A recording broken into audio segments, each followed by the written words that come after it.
নমস্কার বন্ধুরা, টুম্পা কিচেনে স্বাগতম। আজকে একটা চিচিঙ্গের রেসিপি নিয়ে চলে এসেছি। চিচিঙ্গেটার রেসিপি বানিয়ে তোমাদের দেখাবো। তোমরা প্রথম থেকে শেষ পর্যন্ত আমার ভিডিওটা দেখতে থাকুন। দেখো বন্ধুরা, কড়াটা আমি বসিয়ে দিয়েছি। কড়াটা গরম হয়ে গেছে। এবার আমি এই কড়াটার মধ্যে কিছুটা পরিমাণে সর্ষের তেল দিলাম। কড়াতে কিছুটা পরিমাণে তেল দিয়েছি। তেলটা গরম হয়ে গেছে। এবার আমি এখানে দুটো ডিম ভেঙে দিলাম।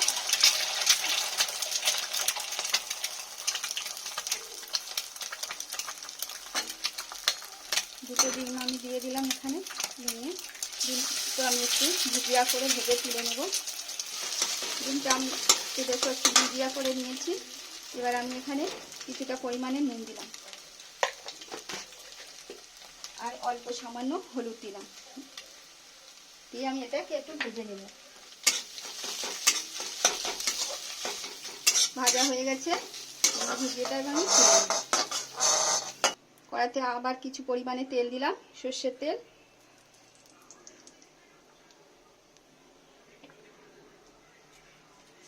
এবার অল্পটা কালো জিরে দিলাম।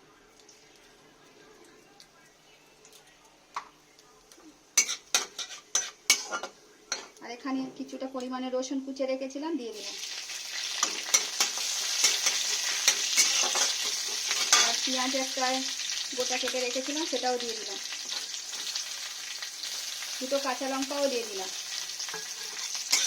দিয়ে লাল লাল করে ভেজে নেব।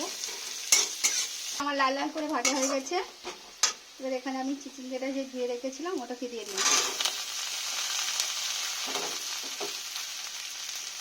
একটু ভালো করে নেড়ে নেব।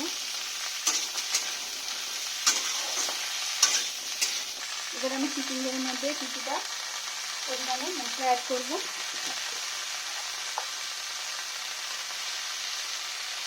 ডিম ভাজার সঙ্গে একটু আমি নুন দিয়েছিলাম, আর একটু নুন দিলাম। কিছুটা পরিমাণে হলুদ গুঁড়ো দিলাম।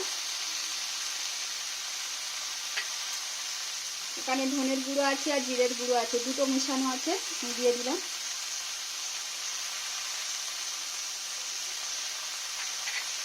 আর কিছুটা পরিমাণে লঙ্কার গুঁড়ো দিলাম। ঝালটা আপনাদের পরিমাণ মতো দেবে। ভালো করে আমি সব মশলা অ্যাড করে দিয়ে এখানে মিশিয়ে দিলাম। দিয়ে এবার আমি 10 মিনিটের মতো চাপা দেবো, কারণ চিচিঙ্গে থেকে যে জলটা উঠবে এই জলে আমার চিচিঙ্গে ভাজাটা হয়ে যাবে।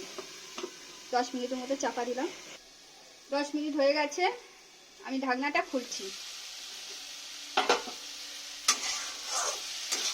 চিচিঙ্গেটা একটু ভালো করে আমি নেড়ে দিচ্ছি। বেশি সিদ্ধ হয়ে গেছে।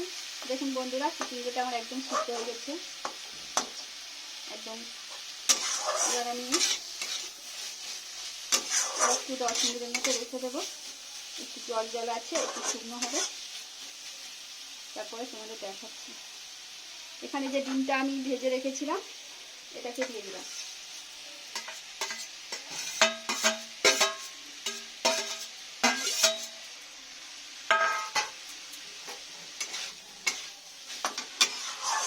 ডিম দিয়ে আমি সব চিচিঙ্গের সাথে মিশিয়ে নেব ভালো করে।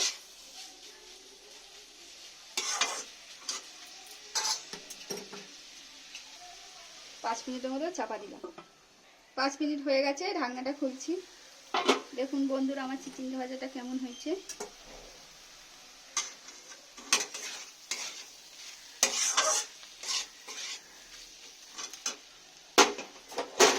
এবার একটু আমি স্বাদ হওয়ার জন্য সামান্য পরিমাণে চিনি দিলাম। চিনিটা অপশনাল, না চাইলে দিতে পারে। আর একটু গরম মশলা দিলাম উপর থেকে সামান্য, দিয়ে একটু ভালো করে আরেকটু নেড়ে নিলাম। চিচিঙ্গা ভাজাটা প্রায় আমার শেষের দিকে। এবার তোমাদের পরিবেশন করে দেখাচ্ছি কেমন হয়েছে। দেখুন বন্ধুরা, আমার চিচিঙ্গা ভাজাটা কেমন হয়েছে। তোমরাও একবার এরকম বাড়িতে অবশ্য বানিয়ে দেখবে। যদি ভালো লাগে তাহলে আমাকে লাইক, কমেন্ট, সাবস্ক্রাইব করবেন। এখনও পর্যন্ত যারা ইউটিউবে আমাকে সাবস্ক্রাইব করেনি তাদের সাবস্ক্রাইব করা, নতুন বন্ধুদের অনুরোধ রইল। আবারও নতুন রেসিপির সাথে দেখা হচ্ছে। Tata, bye bye.